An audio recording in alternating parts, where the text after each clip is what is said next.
এ চাচা, এটা কি হলো? চুপ করে থাকতো, মাছ লেগে গেছে। মাছ লেগে আলো? হ্যাঁ, ডাঙাতি মাছ হয়েছে, বুঝতে পারলি?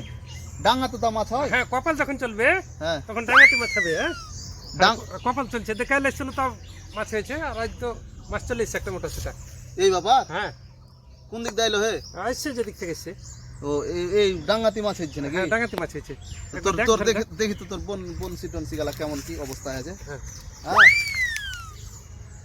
আসলে হে তোর তো ভালোই আছে মনে হয়। তিমি মাছ লেগে যাবে যেরকম ব্যাপার আছে। হ্যাঁ, বাহ, বনসি কত বড় হে, বিশাল বড় বনসি। ঠিক আছে, খুব ভালো। ধর তাহলে। তো ওকে ফের কি করছিস, তোর পোতাটার বিহে টিহে দিবে না? হ্যাঁ দিব তো, মাছ মারছি, টাকা পয়সা হইবে তো। বহু দেখতে হবে নাকি? হ্যাঁ, হ্যাঁ, দেখতে হবে। হ্যাঁ। ঠিক আছে, আচ্ছা থাক তাহলে, তোর মেলাক্ষণ থেকে আছি। হ্যাঁ হ্যাঁ, যা। থাক। এই যে দেখছিস, ভোকড়া মাছ এসেছিল, ভোকড়া মাছের মেলে টাকা ফেলে গেল। কোচি যে ই করি, ধৈর্য ধরে থাক, যখন কপাল চলবে ডাঙাতি মাছ হবে। দেখ কত টাকা হলো, ভাত টাকা দাও। হ্যাঁ, চল। এরকম কাল ফের একটা বোকা জিতে আসে, তাহলে ফের হয়ে যাবে। ভোকড়া এসেছিল, ভোকড়াটা পেলে মেলে টাকা, ফের চল।